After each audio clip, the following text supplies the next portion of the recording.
Mrs Fatema Begum আর মোহাম্মদ আরিফুর রহমানের ঘরে আলো নিয়ে জন্ম নিয়েছে ফুটফুটে একটা মেয়ে। আদর করে নাম দিয়েছে নাজিফা। নাজিফা নামের অর্থ পবিত্র। আরিফুর রহমান খুব ছোটকালে মা হারিয়েছেন, তাই তিনি তার মেয়েকে মামুনি বলেই ডাকেন। মুসলিম পরিবারে জন্ম নিলেও তাদের পরিবারের কেউ মাদ্রাসায় পড়েনি। নাজিফাকেও মাত্র 4 বছর বয়স শেষ না হতেই গ্রামের স্কুলে 1-এ ভর্তি করিয়ে দেওয়া হয়। বাবার হাত ধরে গুটি গুটি পায়ে ছোট্ট নাজিফা স্কুল গেটে পা রাখে। আজ নাজিফার স্কুলের প্রথম দিন। প্রধান শিক্ষকের কক্ষে গিয়ে ছোট্ট নাজিফাকে পরিচয় করিয়ে দিয়েছেন। 1-এর ক্লাসের সামনে দিয়ে বাবা বিদায় হয়। এক পা করে এগিয়ে আসে নাজিফা ক্লাসের মাঝে। অজানা ভয়। অনেকগুলো ছেলেমেয়ের কোলাহলময় পরিবেশে চুপচাপ একটি টেবিলে বসে পড়ে নাজিফা। আপন মনে ছেলেমেয়েগুলো খেলা করছে। নাজিফা হা করে তা তাকিয়ে দেখছে। ক্লাসে নাজিফা নতুন, কারণ সবার শেষে নাজিফায় ভর্তি হয়েছে। ক্লাস শেষ করে বের হলে দেখা মেলে নাজিফার মা মিসেস ফাতেমা বেগম দাঁড়িয়ে আছেন। মায়ের হাত ধরে বাসায় ফিরে নাজিফা। 10টায় ক্লাস জেনেও নাজিফা 9টায় চলে আসে স্কুলে খেলা করার জন্য। এমনই এক সকালে খেলছিল নাজিফা। 10টায় বেল পড়লে দৌড়ে ক্লাসে আসে নাজিফা। এসে দেখে তার সব বই খাতা আর কলম নিচে পড়ে আছে। নাজিফা তাড়াতাড়ি তা হাতে তুলে নিল আর নিজের সিটে বসতে যাবে, ঠিক তখনই খেলো বড় জোরে এক ধাক্কা। টাল সামলে নিয়ে নাজিফা চোখ তুলে তাকালো। নাজিফার বয়সী ফুটফুটে একটা মেয়েই এমন করেছে। নাজিফা এই প্রথম মেয়েটাকে দেখেছে। হ্যাঁ, এই মেয়েটা ভর্তি হবার কয়েকদিন পর থেকে আর আসেনি, আজ প্রথম এসেছে। নাজিফা আবারও বসতে যাবে, তখন মেয়েটি নাজিফার হাত ধরে টেনে নিয়ে পেছনের একটা বেঞ্চে বসিয়ে দিয়ে বলল, আজ থেকে তুই এখানে আর আমি ওই প্রথম বেঞ্চে বসবো। ছোট লোকের মেয়ে সামনে বসার সাহস হয় কি করে? উত্তরের অপেক্ষা না করেই চলে যায় মেয়েটি। নাজিফাও তো ছোট, এমন কথার উত্তর তার থেকে নেই। ছোট লোক আর বড় লোক মানে এখনো নাজিফা বুঝে না। এমন হচ্ছে এই প্রথম ঘটনা। ভয়ে চুপসে গেছে নাজিফা। মন খারাপ করে বসে রইল শেষ বেঞ্চের মাঝে। স্যার ক্লাসে এসে গেছে। ক্লাস শেষ করে মন খারাপ করে নাজিফা বাড়ি ফিরে যায়। ছোট্ট এই মনে এমন আঘাত নিতে পারছিল না নাজিফা। মাকে প্রশ্ন করল, মা, আমরা কি ছোট লোক? মিসেস ফাতেমা বেগম মেয়ের মুখে এমন প্রশ্ন শুনে অবাক চোখে তাকিয়ে রইলেন। কি উত্তর দেবেন তিনি মেয়েকে? হয়তো তার থেকে কোনো উত্তর ছিল না। কথা অন্যদিকে নিয়ে গেলেন ফাতিমা বেগম। পরের দিন আবারও প্রথম বেঞ্চে গিয়ে বসে নাজিফা। আজও সেই ফুটফুটে মেয়েটি নাজিফাকে তুলে দেয়। নাজিফা ঢলঢল চোখে তাকায় মেয়েটার দিকে। মেয়েটা অট্ট হাসি দিয়ে বলে, তুই এই বেঞ্চে কখনো বসতে পারবি না, এই বেঞ্চটা শুধু আমার। এবার নাজিফা মুখ খুলে বলল, তোমার বেঞ্চ কি করে হয়? এটা সবার জন্য। মেয়েটা আরও জোরে হেসে বলল, তুই কে রে? আমাকে চিনিস? আমার আব্বু এই স্কুলের ম্যানেজিং কমিটি। আমি চাইলে তোকে স্কুল থেকে বের করে দিতে পারি, আব্বুকে বলে। স্কুল থেকে বের করার কথা শুনে নাজিফার গলা শুকিয়ে ঢোক গেলা শুরু হয়ে যায়। চুপচাপ গিয়ে বসে শেষ বেঞ্চে। কি আর করার, হয়তো এটাই ছোট লোকদের সাথে হয়। বুঝে নেয় এটাই হয়তো ছোট লোকদের সাথে হওয়া উচিত, যা মেয়েটা করেছে। কিন্তু মেয়েটা কি জানে ছোট লোক কি? নাকি সেও আমার মতো জানে না? কিন্তু তাহলে বলল কেমন করে? নিজের মাঝে সব প্রশ্ন বাসা বাঁধে। ধীরে ধীরে নাজিফা বড় হয়ে ওঠে। মায়ের কাছের থেকেই নাজিফার আরবি শিক্ষা নেওয়া হয়। ছোট্ট মেয়ে, স্কুলের অনেক পড়ার চাপ পড়ে যায়। সব মিলিয়ে ওই পরিবেশটাকেই নাজিফা আপন মনে করে বেড়ে ওঠে। যৌথ পরিবারে ছিল নাজিফার বসবাস। নাজিফার বাবার আরও 3 জন বড় ভাই আছেন, তাদের বউ আর ছেলে মেয়ে। নাজিফার বাবার ছোট্ট একটা দোকান ছিল, তা দিয়ে চলতো তারা। অল্প বয়সে নাজিফা বুঝে যায় যে তাকে কি করে চলতে হবে। নাজিফা নিজেকে ওইভাবেই পরিচালিত করেই বেড়ে ওঠে। মাত্র ক্লাস 5-এ নাজিফা। প্রচণ্ড মাথা ব্যথায় স্কুল থেকে বাড়ি চলে আসে নাজিফা। ডাক্তারের কাছে গেলে ডাক্তার কিছু ওষুধ লিখে দেয়, কিন্তু তাতে নাজিফার ব্যথা আরও বাড়তে থাকে। পরে আরও ভালো ডাক্তার দেখানো হয়। ডাক্তার কিছু টেস্ট করতে দেয় নাজিফাকে। টেস্ট রিপোর্ট দেখে ডাক্তার বলল, নাজিফার মাথায় টিউমার হয়েছে, ওভারিয়ান টিউমার। যত দ্রুত সম্ভব হয় অপারেশন করিয়ে নেবার কথা বলা হয়। একদিকে ছোট্ট নাজিফার জীবন মরণের প্রশ্ন, অন্যদিকে অপারেশনের জন্য এতগুলো টাকা কোথা থেকে পাবে? নাজিফার বাবা আরিফুর রহমান তার বড় ভাইয়ের কাছে টাকা ধার চাইলে তারা দিতে রাজি হননি। নানা কথা বলে অজুহাত দেখিয়ে না বলে দেয়। এদিকে মেডিকেল বেডের মাঝে শুয়ে প্রচণ্ড ব্যথায় ছোট্ট নাজিফা চাপা কান্না করে যাচ্ছে। নাজিফা অদ্ভুত রাত শেষ হবার প্রহর গুনছে। মাথা এতটা ব্যথা করছে, সবকিছু এলোমেলো মনে হচ্ছে নাজিফার। মনে হচ্ছে কেউ তাকে ডাকছে। প্রচণ্ড ব্যথায় সব উল্টা পাল্টা বকছে নাজিফা। মাঝরাতে হঠাৎ আবার কারেন্ট চলে গেছে। নাজিফার ভেতরে এখন আরও বেশি ভয়ের সঞ্চার হচ্ছে। ঝাপসা আলো, সবাই ঘুমাচ্ছে। মাথাটা ঝিমঝিম করছে, তাও জোর করে চোখ খুলে বসে আছে। খেয়াল করলো দরজাটা কে যেন খুলছে। ছায়ার মতো কারা যেন ঢুকছে। দেখতে অর্ধটা ছায়ার মতো আর অর্ধটা জানি না। নাজিফা চিৎকার দিয়ে উঠল, কিন্তু গলা দিয়ে কোনো শব্দ বের হলো না। নাজিফা তার মাকে জড়িয়ে ধরে কান্না শুরু করে দেয়। মেয়েকে হারানোর ভয়ে মা ও মেয়েকে জড়িয়ে কান্না শুরু করে দেয়। এতে করে পাশের সিটের মহিলার ঘুম ভেঙে যায়। মহিলাটি রেগে গিয়ে জোরে জোরে বকা শুরু করলেন। মা মেয়ে মিলে কি সব ঢং শুরু করলেন? সিনেমা হচ্ছে নাকি? কোথা থেকে আসে এসব পাগল ছাগল? নাজিফার মা চুপ হয়ে যায়। মহিলাটি আবার ঘুমিয়ে পড়েন।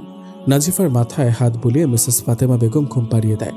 ফজরের আজান কানের মাঝে ভেসে আসলে উঠে গিয়ে অজু করে নামাজ পড়ে মেয়ের জন্য দোয়া করেন আল্লাহর কাছে। এইদিকে নাজিফার বাবা মানুষের কাছে টাকা ধার চেয়েই যাচ্ছে, কিন্তু কেউ দিতে রাজি না। নাজিফার মামা কিছু টাকা দিলেও অপারেশনের জন্য আরও অনেক টাকার প্রয়োজন ছিল। অবশেষে টাকার মিল না পেয়ে নাজিফার বাবা আরিফুর রহমান তার ছোট্ট দোকান বিক্রি করতে বাধ্য হয়ে পড়েন। দোকান বিক্রি করে টাকা নিয়ে মেডিকেলে চলে আসেন। ডাক্তারের হাতে টাকা তুলে দিলে ডাক্তার তাড়াতাড়ি ব্যবস্থা করেন নাজিফার অপারেশনের। অপারেশন সাকসেসফুল হয়। প্রায় 6 ঘন্টা পর নাজিফার জ্ঞান ফেরে।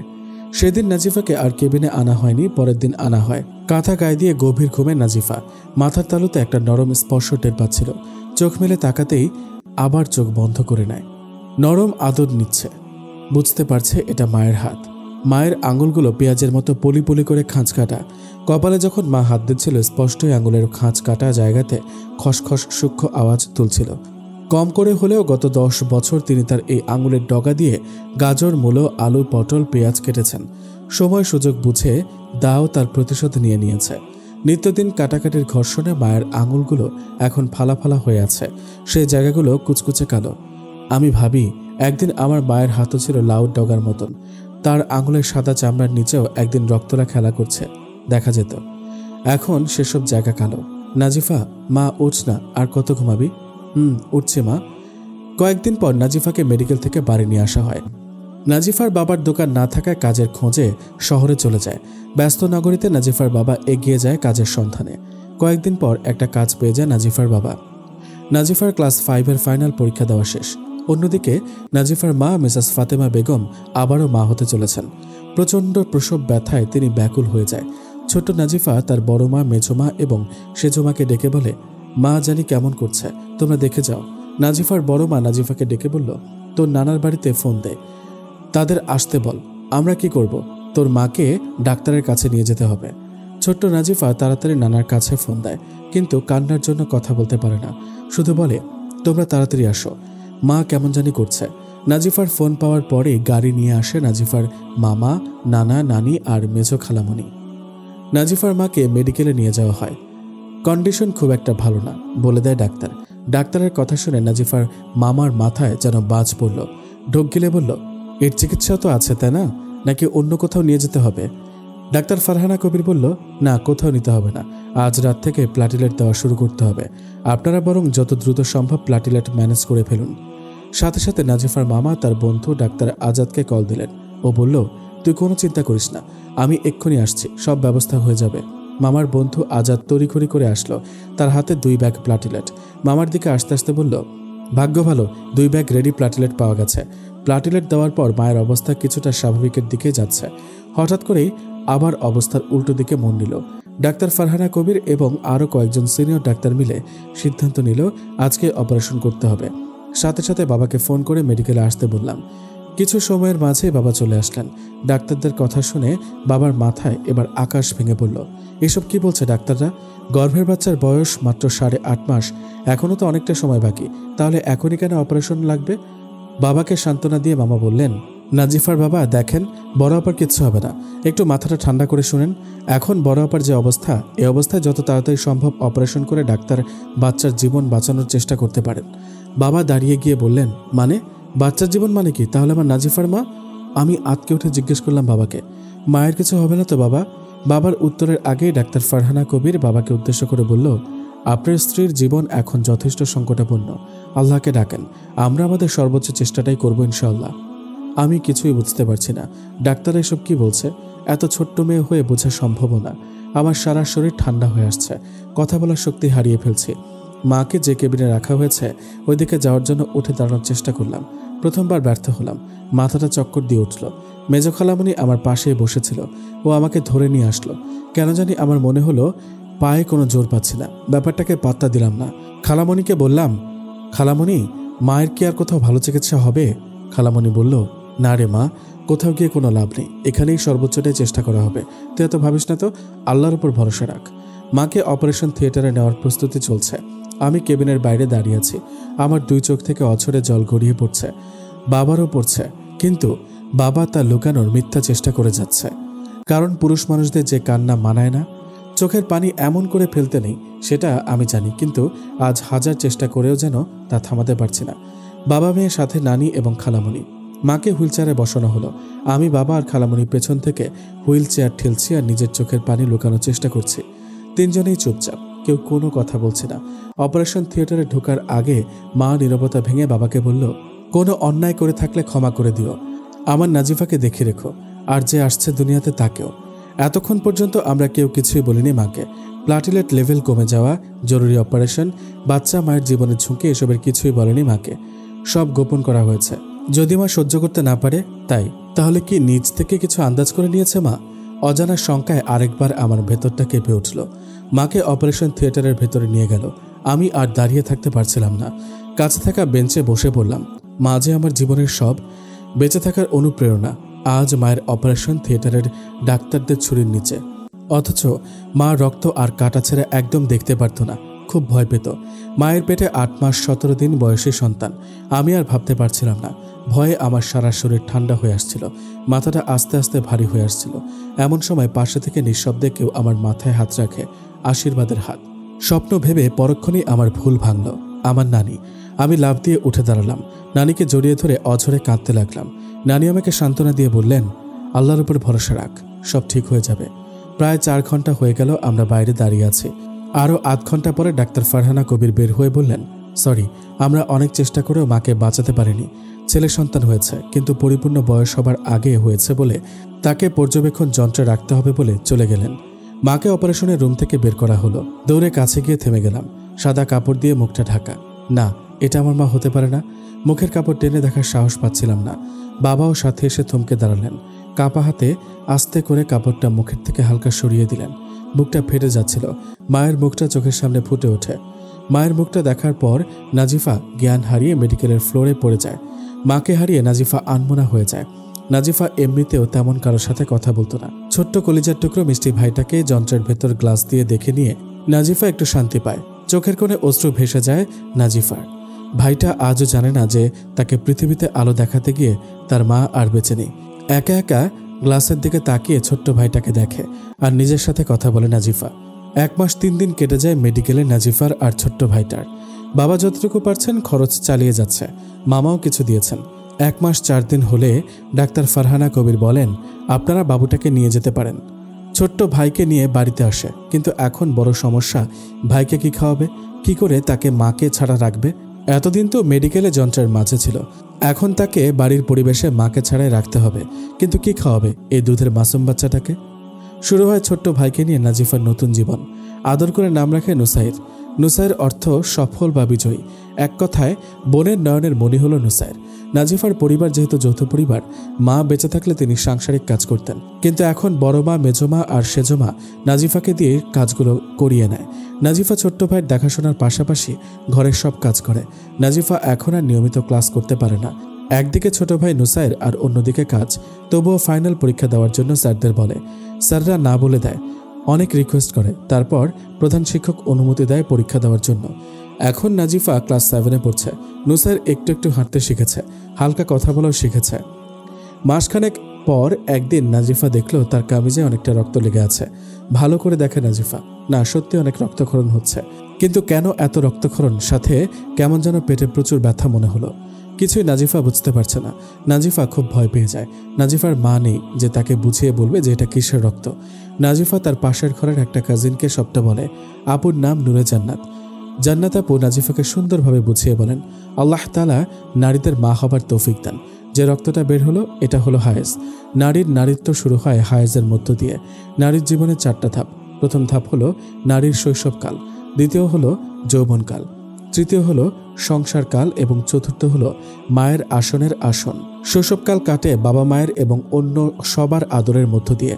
শৈশবকালের পরেই আসে নারীর যৌবনকাল। শৈশব কাটিয়ে সব মেয়েরাই পা রাখে যৌবনকালে। হায়েজ শুরু হয়, শরীরের বিভিন্ন গঠনের দিকে পরিবর্তন শুরু হয়। এই সময়ে আচার আচরণের পরিবর্তন হয়। প্রথমে হায়েজ সম্পর্কে বলি। প্রাপ্তবয়স্ক বালেগা হলে তার জরায়ু হতে রোগ ও গর্ভাবস্থা ছাড়া যে রক্ত হয় তাকে হায়েজ বা ঋতুস্রাব বা পিরিয়ড বলা হয়। হায়েজ বা পিরিয়ডের সর্বনিম্ন সময়সীমা 3 দিন 3 রাত, সর্বোচ্চ 10 দিন 10 রাত। 3 দিনের কম বা 10 দিনের বেশি হলে তা হবে ইস্তিজা। 3 দিনের কম সময় হলে যে নামাজগুলো বাদ যাবে ওই 3 দিনের নামাজ কাজা আদায় করতে হবে। 10 দিনের বেশি সময় হায়েজ হলে 10 দিন 10 রাতের পর থেকে নামাজ আদায় করতে হবে।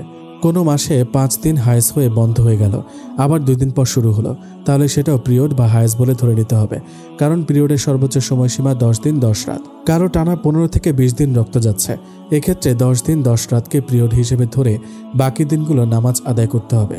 2 মাসের পিরিয়ডের মধ্যে মিনিমাম 15 দিন গ্যাপ থাকতে হবে। যেমন কারো রক্ত বন্ধ হলো মাসের 1 তারিখে, মাসের 10 তারিখের আগে যদি আবার শুরু হয় তাহলে সেটা পিরিয়ড বা হায়েজ হয়। হায়েজ নয়, বরং ইস্তিজা।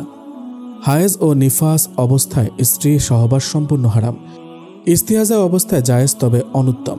হায়েজ নিফাস অবস্থায় নামাজ, রোজা, কুরআন তেলাওয়াত নিষিদ্ধ, তবে হায়েজ নিফাস অবস্থায় নামাজ পুরোপুরি মাফ, এগুলো কাজা আদায় করতে হবে না। কিন্তু রোজা মাফ হবে না, রোজা পরে অন্য যে কোনো সময় আদায় করতে পারবে।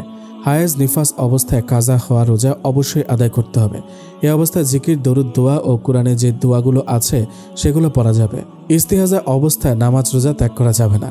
ইস্তিহাজা অবস্থায় 1 ওযু দিয়ে 2 ওয়াক্ত নামাজ পড়া যাবে না, 1 ওযু দিয়ে 1 ওয়াক্তই পড়তে হবে। হায়েজ নিফাস শেষ হওয়ার পর গোসল ফরজ হয়, ফরজ গোসল করে নামাজ আদায় করতে হবে।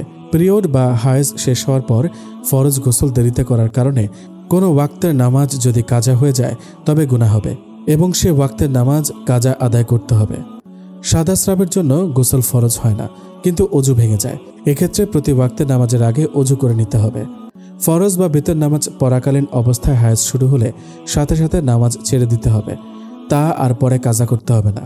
হায়েজ বা ঋতুস্রাব বা পিরিয়ড এর রং 6টি রঙের হয়ে থাকে: কালো, লাল, সবুজ, ধূসর, মেটে এবং হলদেটে।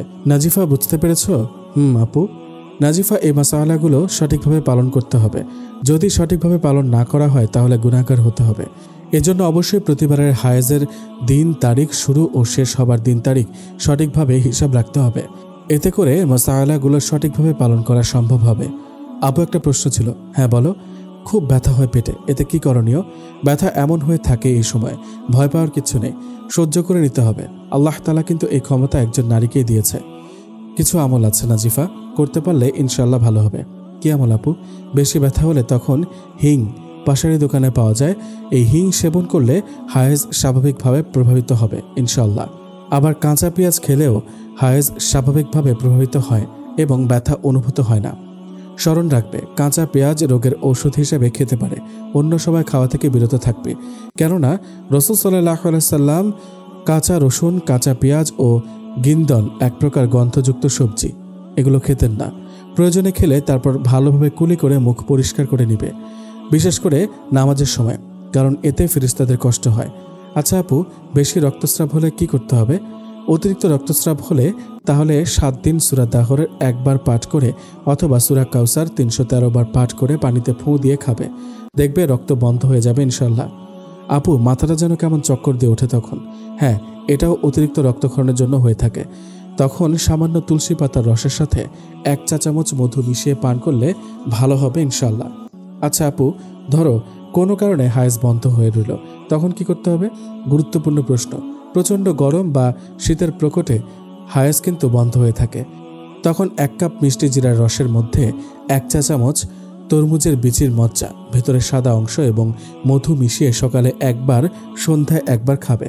আর হ্যাঁ, তখন বেশি পরিমাণে পানি পান করতে হবে, কমপক্ষে 12 গ্লাস একদিনে। কি খাওয়া তখন খারাপ বেশি?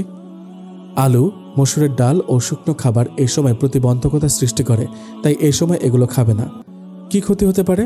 হায়েজ শুরু হলো কিন্তু বন্ধ হবে না, জরায়ুতে রক্ত জমাট বেঁধে যাবে, এতে করে পরবর্তীতে মা হবার সম্ভাবনা হারিয়ে যায় এবং অনেকের ক্যান্সারও হয়, আবার অনেকের টিউমারও হয়, ফলে জরায়ু কেটে ফেলতে হয় অপারেশন করে। আল্লাহ গো সবাইকে রক্ষা করুক। আপু, যদি কারো হায়েজের রক্ত কম যায় তখন কি করণীয় আছে? হ্যাঁ আছে। হায়েজের দিন আসার পূর্বে 1 সপ্তাহ আগের থেকে প্রতিদিন পরিমাণ মতো দুধের সাথে 25 গ্রাম মিষ্টি জিরা সহকারে সেবন করলে ইনশাআল্লাহ হায়েজের রক্ত বৃদ্ধি পাবে। নাজিফা, কোথায় তুই? দেখে যা তোর ভাই কি করছে। আজ তোদের দুজনে কি হাল করি আমি দেখিস, বড় মা বলল। নাজিফা, মনে হয় নুসাইর কিছু করেছে। তাড়াতাড়ি যা বোন। আচ্ছা আপু, যাচ্ছি। আর তোমাকে অনেক কষ্ট দিলাম। দৌড় পাগলি, বোনের জন্য এটা কোনো কষ্ট নয় রে। তুই তাড়াতাড়ি যা, পরে কথা হবে। আমি রুমে এসে যা দেখলাম তাতে আমি মোটেও প্রস্তুত ছিলাম না।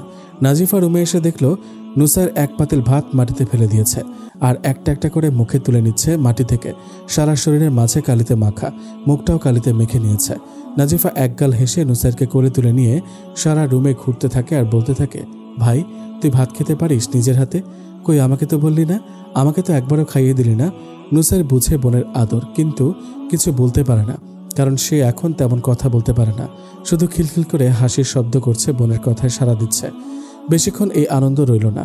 কেউ একজন একমগ ঠান্ডা পানি নাজিফার আর নুসাইর ওপর ফেলেছে। ঠান্ডা নাজিফা নুসাইর চিৎকার করে ওঠে আর ঘাড় ফিরিয়ে দেখে বড়মা দাঁড়িয়ে আছে। তিনি এমন কাজ করলেন। মজা করা হচ্ছে ভাইকে নিয়ে? ভাত যে সব ফেলে রেখেছে এই অলক্ষণে ছেলেটা। আমার মেয়েটা আনিকা এখন স্কুল থেকে এসে কি খাবে? নাকি তোদের ন্যাকামি দেখবো? নাজিফা বুঝতে পারছে ভাইয়াকে নিয়ে আনন্দ করা ঠিক হয়নি। নিজেকে সামলে নেয় নাজিফা। ঠান্ডা পানির ছোঁয়াতে নুসাইরের অবস্থা খারাপ হয়ে পড়ে। বাবাকে বলে নাজিফা ঔষধ আনিয়ে নেয় নুসাইরের জন্য। 6 দিন পর। জান্নাত আপু, কেমন আছো? আলহামদুলিল্লাহ, তুই কেমন আছিস রে নাজিফা? ভালো। ফরজ গোসল করেছিস? ফরজ গোসল আবার কি আপু? ফরজ গোসল ওই গোসলকে বলা হয় যা করা অপরিহার্য। বালেগ বয়সে নাপাক হলে, তুই তো এই কয়দিন হায়েজ অবস্থা ছিলি, তোর জন্য এখন গোসল ফরজ, বুঝলি না? আপু বুঝিয়ে বলো। শোন, যদি কারো স্বপ্নদোষ হলে বা স্বামী স্ত্রীর মিলনে গোসল ফরজ হয়, আর তা থেকে পবিত্রতা অর্জনের তাগিদ দিয়ে আল্লাহ বলেন, যদি তোমরা নাপাক হয়ে থাকো তবে গোসল করো। সূরা মায়দা আয়াত 6। আপু, আমার তো বিয়ে হয়নি। দুর্বোকা, বিয়ে ছাড়াও গোসল ফরজ হয়। আমাদের মধ্যে অনেকে এই ফরজ গোসলের সঠিক নিয়ম জানে না, আবার সংকোচে কাউকে জিজ্ঞাসা করতে পারে না।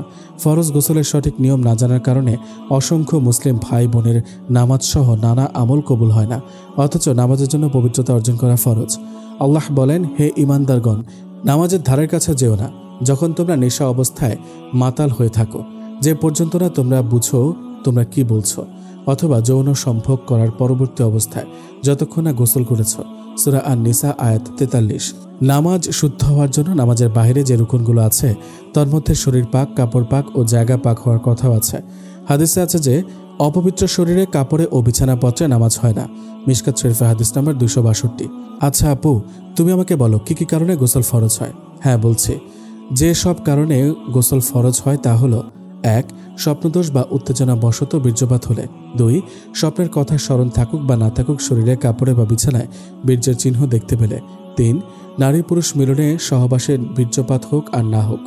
4. মহিলাদের মাসিক ঋতুস্রাব বা হায়েজ বন্ধ হলে। 5. নিফাস, সন্তান প্রসবের পর যে রক্তস্রাব হয় তা শেষ হলে। 6. ইসলাম গ্রহণ করলে, নব মুসলিম হলে। স্বামী স্ত্রী কারো উত্তেজনার সাথে বীর্য বের হলে ফরজ গোসল ছাড়া নামাজ হবে না। আচ্ছা, গোসলের ফরজ কয়টি আর কি কি? গোসলের ফরজ 3টি। নাম্বার 1, একবার কুলি করা ফরজ। নাম্বার 2, একবার নাকের নরম জায়গা পর্যন্ত পানি পৌঁছিয়ে পরিষ্কার করা ফরজ। নাম্বার 3, সমস্ত শরীরে পানি পৌঁছানো ফরজ। ও আচ্ছা, আর কি আছে? হ্যাঁ শোনো, গোসলের সুন্নাত: 3 বার কুলি করা সুন্নাত, 3 বার নাকের নরম জায়গা পর্যন্ত পানি পৌঁছিয়ে পরিষ্কার করা সুন্নাত, সমস্ত শরীরে 3 বার পানি ঢেলে ভালো করে ঘষে পরিষ্কার করা সুন্নাত। গোসলের আরও সুন্নাত: গোসলের নিয়ত করা, গোসলের শুরুতে 2 হাতের কবজি পর্যন্ত ধোয়া, প্রস্রাব পায়খানার রাস্তা পরিষ্কার করা, শরীরের কোনো স্থানে নাপাকি থাকলে তা ধোয়া, অজু করা, পানি জমে থাকে এমন স্থানে গোসল করলে গোসলের পর সে স্থান থেকে সরে গিয়ে পা ধোয়া। যার ওপর গোসল ফরজ হয়েছে সে যদি গোসলের একটা ফরজ বাদ দিয়ে শতবার গোসল করে তবুও তার শরীর নাপাক থেকে যাবে। বুখারী, মুসলিম ও তিরমিজি শরীফের হাদিস। বুঝলি নাজিফা, তোর তো এখন হায়েজ বন্ধ হয়ে গিয়েছে তাই না? হ্যাঁ আপু, তাহলে আজ এখনই ফরজ গোসল করে নে। আচ্ছা আপু, এখন আসি তাহলে। আচ্ছা। নাজিফা দিনের সব কাজকর্ম নিয়ে ব্যস্ত থাকে। নুসাইর গলা ফাটিয়ে কান্না করলেও কোলে তুলে নিতে দেয় না বড়মা, কাজে আটকে রাখে। মেজমা ও সেজমা মিলে। নাজিফা কাজ করলেও মনটা থাকে নুসাইরের কাছে। রাতে যখন ফ্রি থাকে নুসাইর তখন শুধু কান্না করে। নাজিফা অনেক রাতেও নুসাইরকে নিয়ে বসে থাকে। চোখের নিচে কালচে দাগ পড়ে যায় নাজিফার। ধীরে ধীরে নুসাইর বেড়ে ওঠে। 3 বছর শেষ প্রায় নুসাইরের। নুসাইর এখন আর তেমন কষ্ট দেয় না নাজিফাকে, আগের মতো রাত জাগতে হয় না। নুসাইরকে নুরানি মাদ্রাসা দেওয়া হয়। মাদ্রাসা গেট না থাকায় নুসাইর চুপি চুপি বাসায় চলে আসে নাজিফার কাছে। নুসাইর যেমন নাজিফাকে ছাড়া ঘুমাতে পারে না, তেমনই নাজিফাও পারে না। বাড়িতে নাজিফারও কাজের জন্য পড়া হয় না, তাই বাবা যেখানে কাজ করে কুমিল্লাতে, নুসাইরকে কাছের একটা হাফেজিয়া মাদ্রাসায় দেয় আর নাজিফাকে কাছের একটা মাধ্যমিকে ভর্তি করিয়ে দেন 9ম শ্রেণীতে। বাড়ি থেকে যাওয়ার সময় মায়ের কবরের কাছে আসলে নাজিফার আবার চোখের কোণে অশ্রু চলে আসে, দোয়া পড়ে। তারপর নুসাইরকে দেখিয়ে বলে, দেখো মা, নুসাইর কত বড় হয়ে গেছে, নুসাইরকে আলেম বানাবো ইনশাল্লাহ, তুমি দোয়া করো শুধু। নাজিফা প্রায় নুসাইরকে দেখে আসতো মাদ্রাসায়, কারণ নুসাইরকে বাসায় আনলে সে আর যেতে রাজি না, তাই হুজুরগণও কিছুতেই নুসাইরকে বাসায় দেন না, তাই নাজিফাই প্রায় সময় নুসাইরকে দেখে আসতে হয়। এদিকে নাজিফাকে নুসাইরের মাদ্রাসার একটা ছেলে খুব বিরক্ত করে, উপায় খুঁজে পায় না। নাজিফা কি করবে? সে বাবাকে বলবে নাকি? কি করবে বাবা? নুসাইরকে কি মাদ্রাসা থেকে নিয়ে আসবে? না না, আমার জন্য নুসাইরের ক্যারিয়ার নষ্ট করব কেন? মাথা ব্যথা শুরু হয়ে যায় নাজিফার, আর ভাবতে পারে না। রাতে নাজিফার নানি ফোন করে নাজিফার বাবার ফোনে জামাই শাশুড়ি কথা বলা শেষ করে নাতনির কাছে ফোন দিতে বলেন নাজিফার নানি। নাজিফার বাবা ফোন তুলে দিয়ে নাজিফাকে তিনি ঘুমিয়ে পড়েন। নাজিফা জানলার পাশে দাঁড়িয়ে ফোনে কথা বলা শুরু করেন। আসসালামু আলাইকুম। ওয়ালাইকুম আসসালাম। কেমন আছিস নাজিফা? জি ভালো, তুমি কেমন আছো? আছি ভালো। নুসাইর কেমন আছে? এখন কি মাদ্রাসায়? হ্যাঁ ভালো, মাদ্রাসা আছে। কেন? কেন জানি নুসাইরের জন্য খুব ভয় হয় রে। এভাবে আরো কিছুক্ষণ কথা বলে কল শেষ করে। পরের দিন নুসাইরকে বাসায় নিয়ে আসতে বলে নাজিফা তার বাবাকে। বাবাও নুসাইরকে বাসায় নিয়ে আসে। নুসাইরও খুব খুশি বাসায় আসতে পেরে। এসে নাজিফার চুলে চিরুনি দিয়ে টান টান করে আছড়ে আর জোরে জোরে টেনে ধরে। এতে নাজিফা আউ বলে ওঠে। নুসাইর খিলখিল করে হাসে। নুসাইরের হাসি নাজিফার কাছে সব থেকে দামি। নুসাইর, তুই আমার ব্যাগ থেকে আজ চকলেট নিয়েছিস? নুসাইর খিলখিল করে হাসির শব্দ করে বলে, না, ভূতে নিয়েছে, আমি দেখেছি। ওমা তাই? ভূতটা কি তুই নুসাইর? আমি ভূত, আরো চকলেট দাও। না দিলে কি করবি রে? কার মটকাবো তোমার। ওমা তাই? তারপর কি করবি? তারপর চলে যাব। কোথায় যাবি রে? মাদ্রাসায়। তারপর আবার আসবো তোমার কাছে। কেন? চকলেট নিতে। ওরে আল্লাহ, আমি তো তখন থাকবো না, তুই তো আমার ঘাড় মটকে দিবি। আমি তখন আর চকলেট দিতে পারবো না, তুমি দিবে আমি জানি। কেমন করে? এই তো, আমি তো যখনই মাদ্রাসা থেকে আসি এসেই তোমার ব্যাগে চকলেট পাই, আর তুমি আমার জন্যই রাখো, নয়তো চুরি হয়ে যায়। তবুও কেন রাখো চকলেট? নুসাইরের মুখে এমন কথা শুনে নাজিফা কান্নাই করে দেয়। জড়িয়ে ধরে নুসাইরকে খাটের উপরে বালিশে মাথা ধরেই বলে, ভূতটাকে আজ কোথাও যেতে দেব না, আমার বুকেই রেখে দেব। নুসাইর তখন চুপ করে তার আলতো নরম আঙুল দিয়ে নাজিফার চোখের পানি মুছে দেয়। অনেকটা সময় বুকের মাঝে রাখে নুসাইরকে। মনে হয় বুক থেকে গেলেই এই বুঝি নুসাইরকে কেউ নিয়ে যাবে। না না, আমি নুসাইরকে কোথাও দেব না। নাজিফা তার বাবাকে বলে নুসাইরকে অন্য একটা হাফেজিয়া মাদ্রাসায় পড়তে দেয়, বাসাও নতুন করে নেয়। নাজিফা এসএসসি দিয়ে ফেলেছে। নুসাইরের বয়স 4 বছর শেষ করে 5-এ পড়েছে। দেখতে খুব মিষ্টি। মে মাসের 30 তারিখ আজ। নাজিফার এসএসসি রেজাল্ট দেবে। সে সকাল থেকে টেনশন করে যাচ্ছে নাজিফা। আপু, আজ তোমার রেজাল্ট দেবে তাই না? নুসাইর জিজ্ঞেস করলো। দুপুর হয়ে যাবে দিতে দিতে রেজাল্ট। তো কিছু তো খাওনি এখন পর্যন্ত, খেয়ে নাও। না রে ভাই, খেতে ইচ্ছা করছে না। রেজাল্ট দিলে তো তখনও খাবে না কেন? বুঝছো না? না, তখন তো খুশিতে খেতে মন চাইবে না। তুই পারিসও এত মজা করতে, তাও আবার আমার মন খারাপের সময়। খেয়ে নাও, আবার রেজাল্ট খারাপ হলে তো মন খারাপ থাকবে, তখনও খাবে না। এই তুই এত পাকনামি কেন করছিস বলতো? মনে হয় 80 বছরের বুড়া। 80 বছরের না, আরো বেশি হবে। ওরে আল্লাহ। বলবো? হ্যাঁ বল শুনি, কেমনে হলো? আল্লাহ তো সব রুহ একসাথে বানিয়েছে, তাই না আপু? তো আমাকেও তো কত আগে বানিয়ে রেখেছে, আমিও ওই হিসেবে বুড়া রুহ। তুই যাবি এখান থেকে? আমাকে তো হাসাতে হাসাতে খুন করে ফেলবি। যাচ্ছি। নাজিফা আপু, ধরো তো। কি এটা? খুলে দেখো না। আচ্ছা, প্যারেন্টাল মিটিংয়ের জন্য ডেকেছে টিচার। ও, মা তো নেই কাছে, আর বাবাও তো কাছে। কে যাবে তাহলে আমার সাথে? আমি তো আছি, আমি যাব। রেডি হয়ে নাও, আমাকে তাড়াতাড়ি যেতে হবে। কেন রে? প্যারেন্টাল মিটিং শুরু করার আগে আমি সেখানে গজল গাইব। আব্দুল্লাহ আল মামুন সিনিয়র শিক্ষক, উনি আমাকে সিলেক্ট করেছেন। মাশাআল্লাহ, তুই যে এত সুন্দর গজল জানিস, আমাকে তো শোনালি না। আচ্ছা ঠিক আছে, এখন রেডি হয়ে নাও, কিছুক্ষণ পরে তো শুনবে। প্যারেন্টাল মিটিং শুরু। নুসাইরকে ডেকে নিলেন টিচার গজল শোনাবার জন্য। যার ঋণ কোনোদিন শোধ হয় না, পৃথিবীতে যার কোনো নেই তুলনা, সে যে আমার পরম জনম দুঃখিনী মা। আমি ভাবতে পারছি না কবে কখন নুসাইর এই গজল শিখে নিল। নুসাইরের গজল শেষ করে নীরব হয়ে আছে।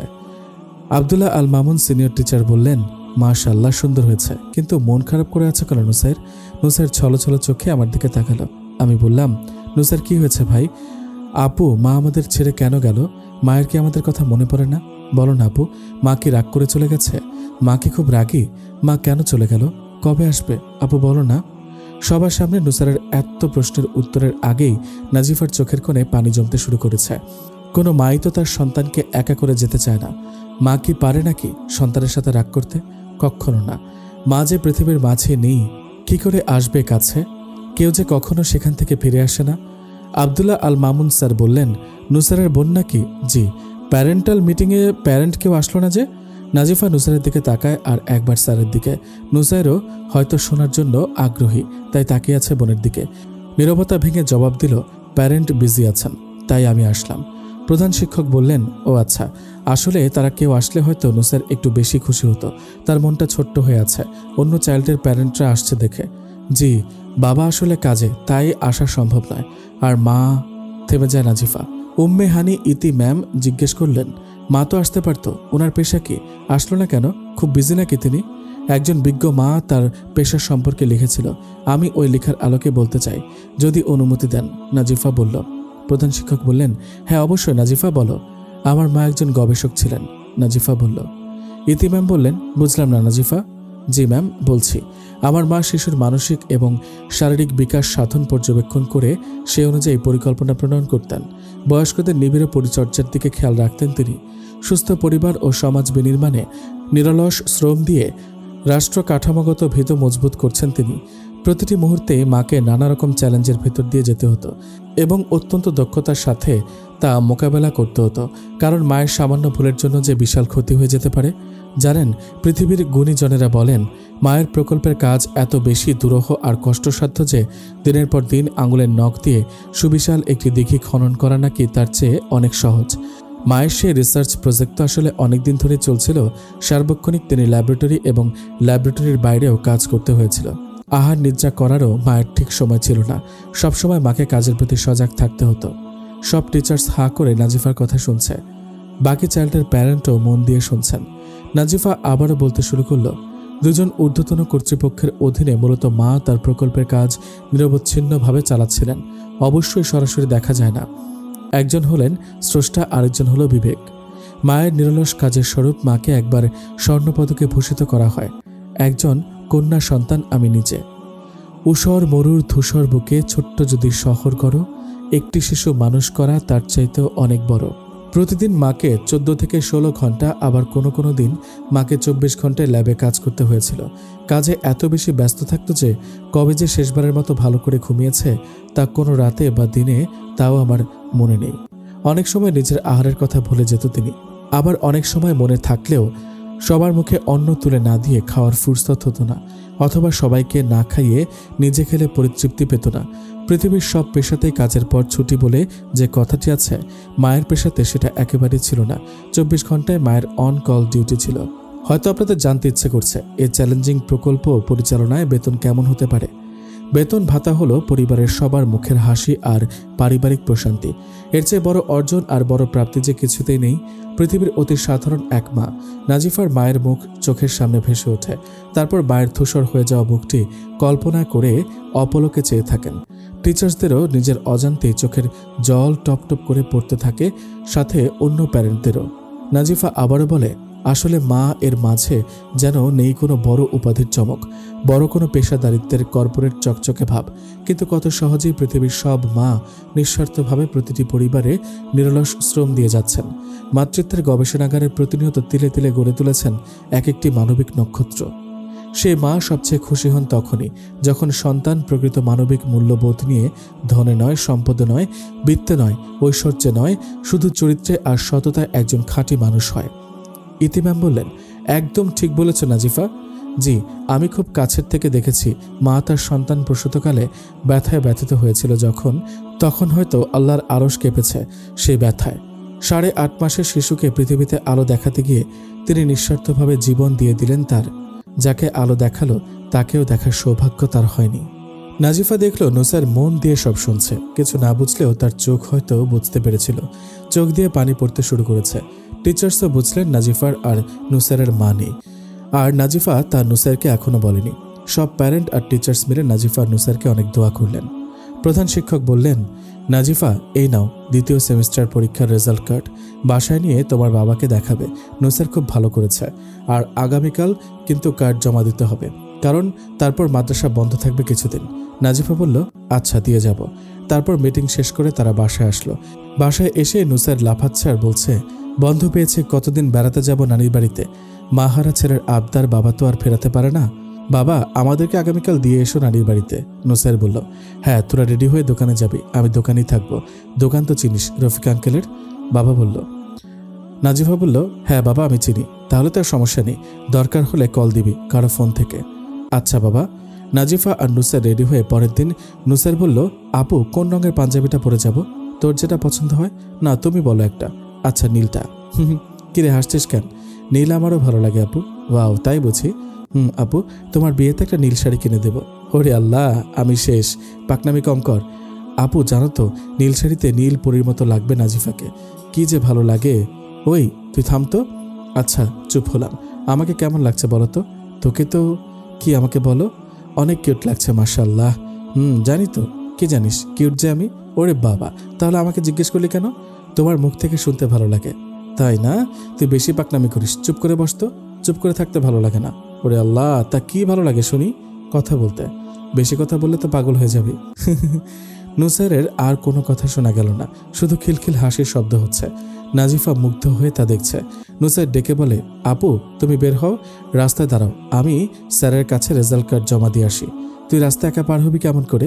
একা যাওয়ার প্রয়োজন নেই, আমার হয়ে গেছে, একসাথে যাব দুজন। নাজিফা একাই কথা বলে যাচ্ছে। ঘাড় ফিরিয়ে দেখে নুসাইর নেই। আল্লাহ, এই নুসেরকে নিয়ে যে কি হবে। আমাকে রেখে চলে গেল, মনে হচ্ছে স্কুলে চলে গেছে। তাড়াতাড়ি নাজিফা দরজা লক করে রাস্তার দিকে পা রাখে। স্কুল গেটের সোজা। রাস্তায় এত মানুষ কেন? কি হলো আবার এখানে? এই যে আন্টি, আন্টি শুনছেন? আমাকে কইতেছ? জি। আপনি তো ওই দিক থেকে আসলেন, সেখানে কি হয়েছে? এত মানুষের ভিড় কেন? কোন পোলায় রাস্তা পার হইতে যায় নাকি বাসের তলে চাপা পড়ছে? হ্যাঁ লাগা, সবাই যায় দেখতেছে ক্যার পোলা। নাজিফা কেমন জানি শূন্যতা অনুভূত হলো, পায়ে যেন কোনো জোর নেই সামনে যাওয়ার। তবুও দেখা দরকার কে ছেলেটা। এক পা করে সামনে এগিয়ে যাচ্ছে। এইটুকু পথ তবুও যেন অনেক দূর। মনে হচ্ছে ভাবছে কার জানি মায়ের সন্তান, কার জানি ভাই, কে জানি আজ সন্তান হারা হলো, কে জানি ভাই হারা হলো। ভিড়ে এসে শুনে বিভিন্ন মহিলাগুলো দোয়া করছে তাদের বাচ্চা যেন না হয়। নাজিফাও মনে মনে ভাবছে আমাদের নুসেরও যেন না হয়। না না, নুসের কেন হবে? কি উল্টাপাল্টা ভাবছি, মাথা কি গেছে নাকি আমার? নাজিফা ভিড়ের মাঝে আস্তে আস্তে প্রবেশ করে। রক্ত মাখা পাঞ্জাবির বাচ্চাটির কাছে গিয়ে বসে পড়ে। নীল রঙের পাঞ্জাবি আর লাল রঙের রক্ত মিলে রংটা মাটিময় ধূসর হয়ে গেছে। একটা চিৎকার দিয়ে বলে, এটা কি করে হলো? নুসাইর বলে নাজিফা বুকে টেনে নেয় রক্ত মাখা প্রাণহীন নুসাইরকে। আর কোনো শব্দ করল না। কণ্ঠনালীর মাঝে সব কান্নার সুর আটকে গেছে। সেদিনও মেডিকেলে নাজিফা তার মাকে আটকাতে পারেনি, আজও পারেনি নুসাইরকে আটকাতে। চলে গেল নুসাইর নাজিফাকে একা করে। নাজিফা নুসাইরকে বুকে নিয়ে কান্না করে সবার উদ্দেশ্য করে বলে, ওকে ডাক্তারের কাছে নিয়ে চলো, ও বেঁচে যাবে। সব মহিলাগুলো তখন নাজিফাকে বোঝালো নুসাইর চলে গেছে পৃথিবী ছেড়ে, আর আসবে না। কি করে এমন হলো? নাজিফা বলল, আমি দেখছি মা, ওর হাতে একটা কি জানি ছিল। ও রাস্তা পার হইতে গিয়া একটা জুতা মাঝ রাস্তা রাখা আসে, ফিরে আবার জুতার জন্য যায়। তখনই একটা বাস চলে আসে আর ও চাপা পড়ে। না না, নুসাইর আমাকে ছেড়ে যেতে পারে না। আবারও বুকের থেকে মাথা তুলে নাজিফা নুসাইরের রক্তমাখা মুখে চুমু খেয়ে কপালে সবাইকে বলে, নুসাইর মরেনি, আমি চুপ করে থাকতে বলেছিলাম, তাই নুসাইর চুপ করে আছে। এই নুসাইর কথা বল না ভাই, প্রমিস করছি, যা বলবি শুনবো আমি। নুসাইর কথা বল না। প্রাণহীন নুসাইর কোনো কথা বলে না। গতকালের সব টিচার্সও জড়ো হয় সেখানে। কান্নারতভাবে এসে নাজিফার সামনে দুই চারটে কথা বলে ও সান্ত্বনা দেওয়ার ভাষা হারিয়ে গেছে। কি করে ভুলবে নাজিফা নুসাইরকে, যাকে পৃথিবীতে আলো দেখাতে গিয়ে মা চিরতরে চলে গেল? তাকে টানা 1 মাস 3 দিন জন্মের পর পর্যবেক্ষণ যন্ত্রে রাখা হয়েছে। গ্লাসের মাঝে দেখে আর নিজের সাথে কথা বলে অপেক্ষার প্রহর গুণে সে ছোট্ট নুসাইরকে নিয়ে এতটুকু পথে এসেছে নাজিফা। আর নুসাইর নাজিফাকে একা করে চলে গেল। আব্দুল্লাল মামুন স্যার নাজিফার বাবাকে স্কুল গেটে আসার জন্য ফোন করেন।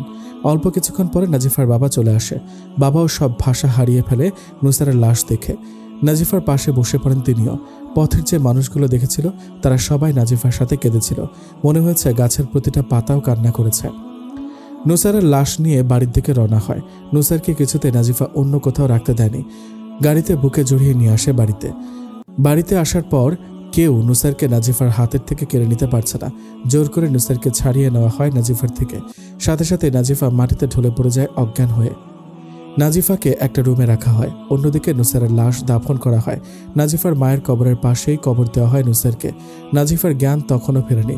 সন্ধ্যায় নাজিফাকে থানার পাশের মেডিকেলে নিয়ে যাওয়া হয়। সারাটি রাত চলে যায়, কিন্তু নাজিফার জ্ঞান ফেরে না। পরের দিনও কেটে যায় জ্ঞানহীনভাবে নাজিফার। দ্বিতীয় রাত একবার জ্ঞান ফিরলে তা কয়েক মিনিটের জন্য ছিল। আবারও জ্ঞানহীনভাবে নাজিফা পড়ে থাকে মেডিকেলের বেডে। তৃতীয় দিনও জ্ঞান ফিরলে নুসার বলে চিৎকার দিয়ে আবারও জ্ঞান হারিয়ে ফেলে নাজিফা। যতবার জ্ঞান ফিরে ততবার নুসারকে খুঁজে। ডাক্তার এক পর্যায়ে না পেরে আর ঘুমের ঔষধ ইঞ্জেকশন দিয়ে রাখে নাজিফাকে। নূরে জান্নাত আপু নাজিফাকে দেখতে আসেন মেডিকেলে। নাজিফা, বোন, কেমন লাগছে এখন? নাজিফা চোখ তুলে তাকায়। সব ভাষা হারিয়ে গেছে কথা বলার। কোনো উত্তর দিল না, শুধু চোখের থেকে নীরব অশ্রুকণা অঝরে ঝরে পড়ছে। জান্নাত আপু জড়িয়ে ধরে নাজিফাকে। সে এসেছে মূলত নাজিফাকে বোঝাতে, কিন্তু সে সব ভাষা হারিয়ে কান্না করা শুরু করে। আপু, নুসার আমাকে একা করে দিয়ে চলে গেল। আমি ভাইহারা হয়ে গেলাম। কেন নুসার চলে গেল? সে কি বুঝে না আমি কষ্ট পাবো? তাকে ছাড়া কি করে থাকবো? নাজিফা, আমাদের সবাইকে একদিন চলে যেতে হবে রে বোন। জান্নাত আপু নিজেকে শক্ত করেন। তারপর নাজিফাকে বলতে শুরু করেন, আল্লাহ তাআলার উপর ভরসা রাখবেন। আল্লাহর প্রতি ভরসা ছাড়া কোনো বান্দাই কোনো মুহূর্ত অতিবাহিত করতে পারে না। এটি একটি গুরুত্বপূর্ণ ইবাদতও বটে। আল্লাহ বলেন, আর ভরসা করো সেই জীবিত সত্তার আল্লাহর উপর, যিনি কখনো মৃত্যুবরণ করবেন না। সূরা ফুরকান আয়াত ৫৮। আপু, আল্লাহ কেন এমন করলো? নুসারকে কেড়ে নিল আমার থেকে। নাজিফা, বোন শুন, আল্লাহ বলেন কোরআনে, আল্লাহ তাআলা রহমত হতে নিরাশ হয় না, কারণ কাফের সম্প্রদায় ব্যতীত আল্লাহ রহমত হতে কেউ নিরাশ হয়নি। সূরা ইউসুফ আয়াত ৮২। আল্লাহ তাআলা কোরআনে বলেন, তোমরা যদি মুমিন হয়ে থাকো তবে আল্লাহর উপরে ভরসা করো।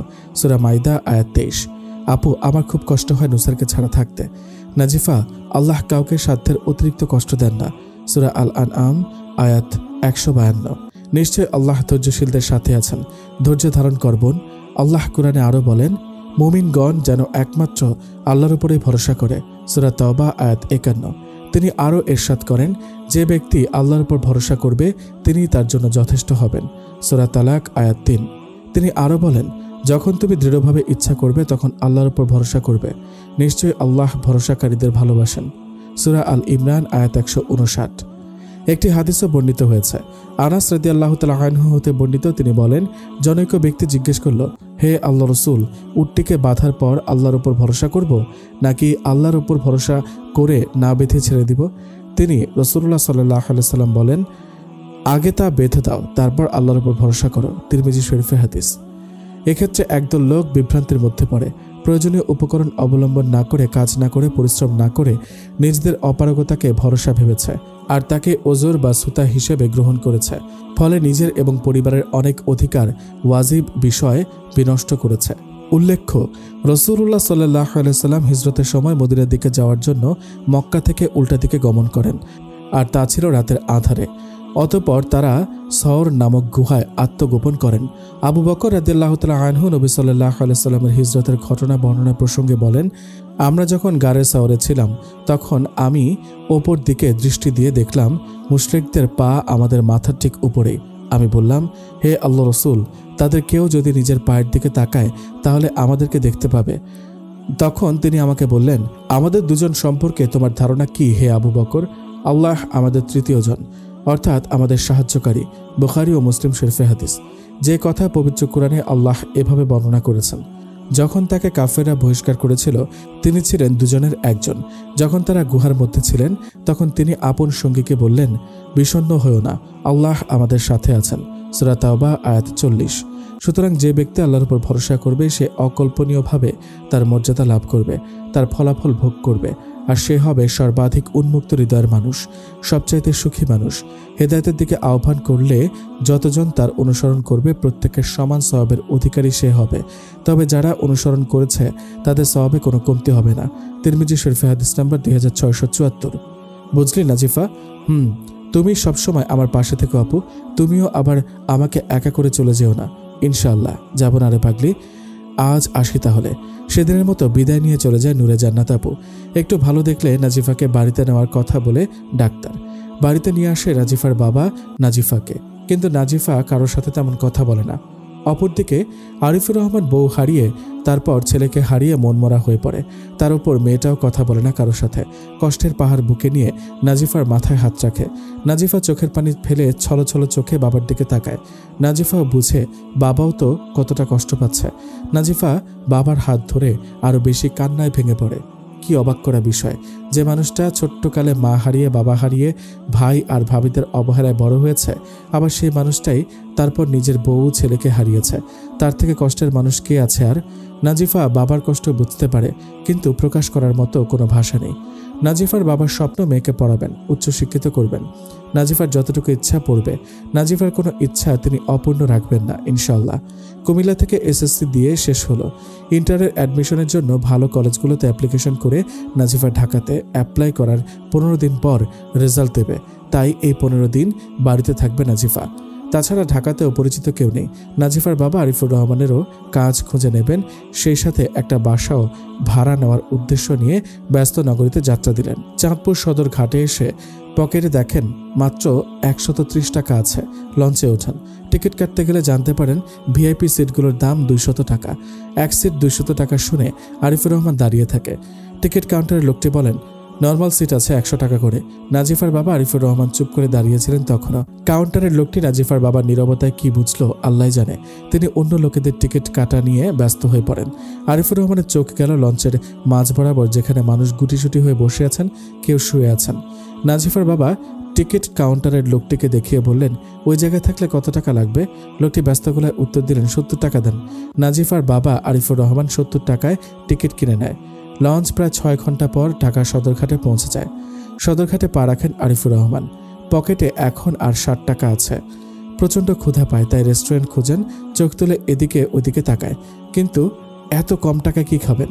তাই তিনি চিন্তা করে একটি টং দোকানে বসেন। দোকানদারকে বললেন, 1 কাপ রং চা দেন, সাথে নারকেলের 2টা বিস্কুট দেন। মুখে দিতে যাবে তখনই মনে হলো নাজিফা কি করছে, কিছু খেয়েছে মেয়েটা। ফোন হাতে নিয়ে বড় ভাবির ফোনে কল দিলেন আরিফুর রহমান।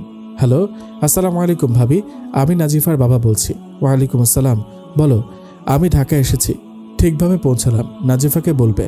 আচ্ছা ভাবি, নাজিফা খেয়েছে? তোর কি মনে হয় তোর মেয়েকে না খাইয়ে রাখবো? না ভাবি, এমন বলছি না। আসলে নাজিফার আমাকে ছাড়া খায় না তো, তাই। হয়েছে, নাকামো রাখ। মেয়ে বড় হয়েছে, 2 দিন পর স্বামীর ঘরে যাবে। বাপ মেয়ে মিলে আর ঢং করিস না। লাইন কেটে দেন। মেয়েটা খেয়েছে, এখন আমি নিশ্চিন্তে খেয়ে নেই। বিল আসছে 9 টাকা।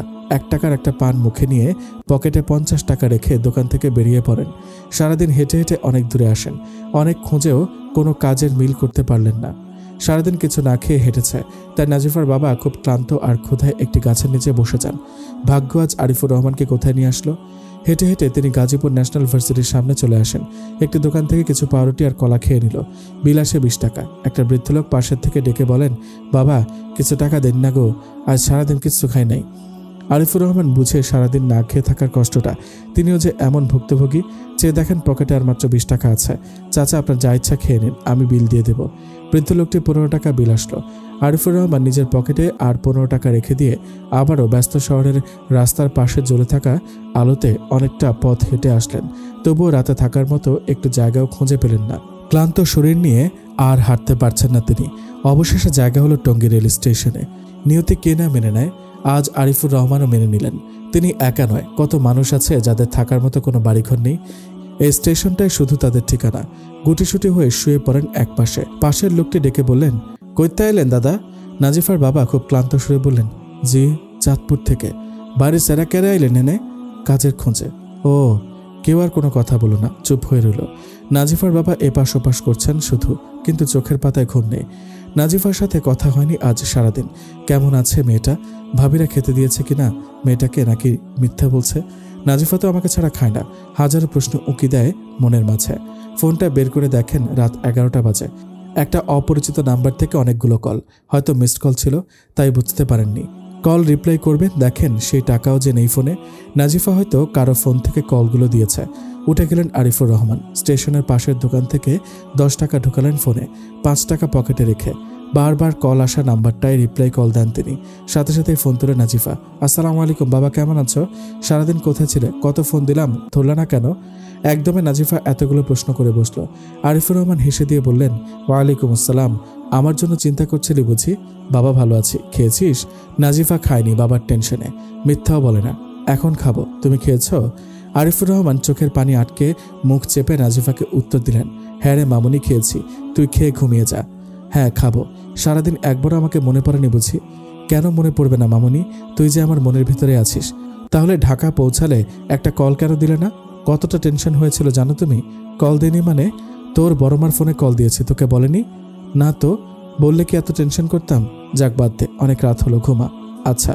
নাজিফার আচ্ছা শব্দটা আরিফুর রহমান শুনলেন। ফোনের লাইন তখনই কেটে দিল। নাজিফা কাটেনি, টাকা শেষ হয়ে গেছে তাই কেটে গেল। ফজরের আজানের সুর শোনা যায় স্টেশনের মসজিদ থেকে। উঠে গিয়ে নামাজ পড়ে নিলেন আরিফুর রহমান। রাতে ভাত না খাওয়াতে খুব ক্ষুধা পায় আরিফুর রহমানের, কিন্তু পকেটে মাত্র 5 টাকা। না চাইতে নীরবে অশ্রু চলে আসে চোখে। 2টা নারকেলের বিস্কুট 4 টাকায় কিনে নেন, 1 টাকা পকেটে রাখেন। 2টা বিস্কুট খেয়ে আর সাথে পানি পান করে দিনটা শুরু করলেন। নাজিফাকে ফোন করে খোঁজ নেবেন, সেই টাকাও ফোনে নেই। কাজ খোঁজার উদ্দেশ্যে ছুটে গেলেন নাজিফার বাবা। অনেক খুঁজলেন কিন্তু কোনো কাজ খুঁজে পেলেন না। ক্ষুধায় আবারও ফিরে আসেন টঙ্গী স্টেশনে। না খেয়ে থাকা প্রচণ্ড ক্ষুধার সময়টা যে কতটা কষ্টের আর যন্ত্রণাদায়ক তা শুধু সে মানুষটাই বুঝতে পারে যে এমন করে দিনরাত কাটিয়েছে। যে মানুষ আপনাকে বলবে আপনার কষ্ট বুঝে, সে ভয়াবহ মিথ্যা বলছে। কেউ আপনাকে এক ফোঁটাও ততক্ষণ পর্যন্ত বুঝবে না যতক্ষণ পর্যন্ত সে নিজে আপনার মতো একই পরিস্থিতির মধ্যে পড়বে। লেপের নিচে শুয়ে কেউ যদি বলে সে শীতের রাতে ঠান্ডা পানিতে গোসল করার অনুভূতি বুঝে, সে আসলেই মিথ্যেবাদী। তাকে সত্যিকারভাবে আপনাকে বুঝতে হলে হাতে ধরে টেনে নিয়ে ঠান্ডা পানির পুকুরের মাঝে চুবানো দরকার। রেল স্টেশনের সামনে নজর পড়ল এক অপরিচিত ব্যক্তির। আরে তুই আরিফুর রহমান না? অপরিচিত ব্যক্তি বলল, জি আপনাকে তো চিনলাম না। আরে আমি মাহমুদ তালুকদার, তোর বড় খালার ছেলে আমি। ও আচ্ছা, চিনতে পারছি। এখানে কেন তুমি? একটু কাজ ছিল। আমি তো সৌদি আরবে ছিলাম অনেক বছর, ছেলে মেয়ে বউকে নিয়েই ছিলাম। বাংলাদেশে আসলাম 1 বছর হবে, এখন টঙ্গীতে আছি। তোর কি খবর বল? আর কি খবর বলবো ভাই? কেন, কি হয়েছে? ছোটকালে বাবা মাকে হারিয়ে ভাই আর ভাবিদের কাছে বড় হলাম, তা তো জানি, মায়ের মুখে শুনলাম। তারপর কি হলো? বিয়ে করলাম, একটা মেয়ে হয়েছিল। মাশাআল্লাহ, মেয়ে তো রহমত। নাম কি রাখলি? নাজিফা। বাহ, খুব সুন্দর নাম। হ্যাঁ ভাই, ভারী মিষ্টি মেয়ে আমার, কিন্তু বড়ই হতভাগা। কেন হতভাগা? নাজিফার পরে নাজিফার একটা ভাইও হয়েছিল, তখন নাজিফার মা মারা যায়। আহ, বলিস কি? ছেলে কই এখন? নাম কি? নাম নুসের। খুব মিষ্টি হয়েছিল। 8.5 মাসের মাথায় হয়েছিল বলে পরিপূর্ণ হয়নি, তাই 1 মাসের মতো পর্যবেক্ষণ যন্ত্রে রাখে। তারপর নাজিফা তাকে বড় করে তোলে। মাশাআল্লাহ, এখন কোথায় তারা? নাজিফা আছে বাড়িতে। আর নুসাইর কোথায়? নুসাইর তার মায়ের পাশে শুয়ে আছে। আরে আরিফ, কি বলিস এটা? ছোট ছেলে সেখানে কেন?